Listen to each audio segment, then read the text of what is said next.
Hi అండి. Is milk really important for your kids? అంటే పాలనేవి నిజంగా చాలా అవసరమా మీ పిల్లలకి? దాని గురించి తెలుసుకుందాం. సో, పాలు మనకు రకాలు బర్రె పాలు, ఆవు పాలు. సో, బర్రె పాలలో కొంచెం కొవ్వు శాతం ఎక్కువుంటుంది. అండ్ ఆవు పాలల్లో కొంచెం పల్చగా and very nutritious also.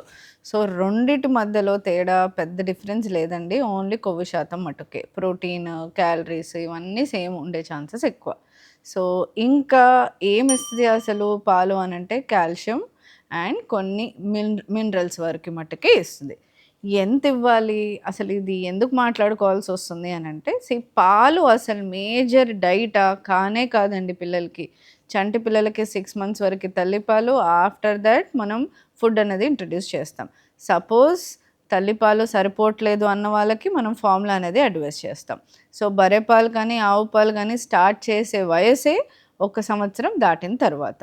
So, ఇవన్నీ కూడా మితంగా ఇవ్వడం better along with balanced diet. అంటే మిగతా కూరగాయలు, ధాన్యాలు, పప్పులు ఇవన్నిటితో పాటు డైట్‌లో ఇంక్లూడ్ చేయాలి.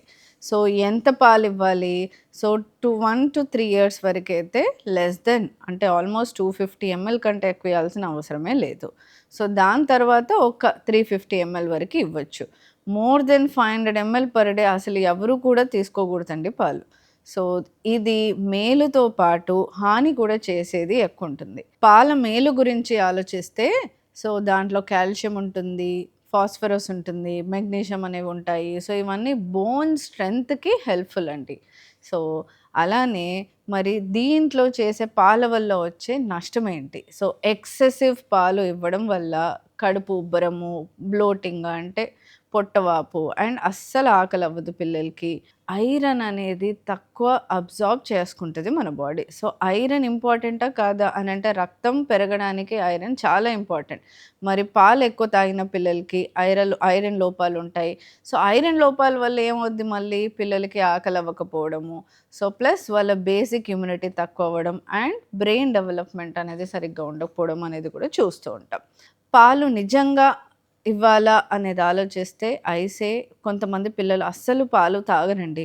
Are you suppose to be worried? Parents worry అవ్వాలా? అస్సలు అవసరం లేదు. సో, పాల కన్నా పాల products are really very good. So, పాలతో తయారు చేసిన ప్రొడక్ట్స్ ఏమేముంటాయి? మనకి పన్నీర్ కానీ, పెరుగు కానీ, చీజ్ గానీ సో, ఇవన్నీ కూడా పిల్లల డైట్‌లో ఇంక్లూడ్ చేస్తే అసలు మీరు పాలు ఇవ్వట్లేదు అని ఫీల్ అవ్వాల్సిన అవసరమే లేదు. సరే, పాలు ఎంత నష్టం చెప్పానో, మంచి చెప్పాను. మరి ఏ టైంకి ఇవ్వడం అనేది important. So, early morning or పొద్దున్న లేవగానే ఒక చిన్న గ్లాస్ పాలు, చిన్న కప్పు పాలు ఇవ్వడం అనేది చేసుకోవచ్చు.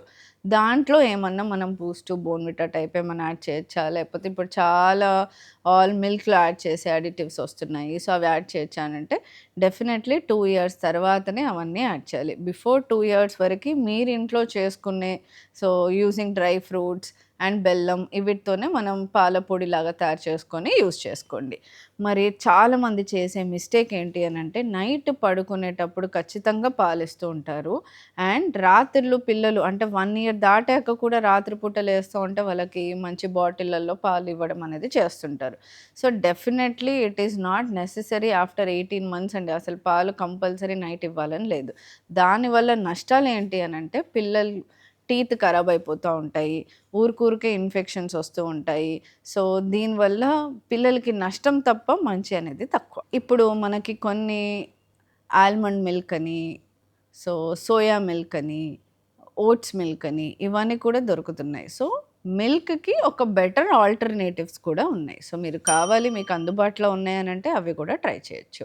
ఫైనల్‌గా నేను చెప్పాలనుకుంది ఏంటి అనంటే too much milk not at all good. మితంగా ఇవ్వండి. బ్యాలెన్స్‌డ్ డైట్‌తో పాటు ఇవ్వండి. మిల్కే మేజర్ డైట్ అస్సలు కాదండి. సో, అది ప్లీజ్ అర్థం చేసుకోండి. Thank you.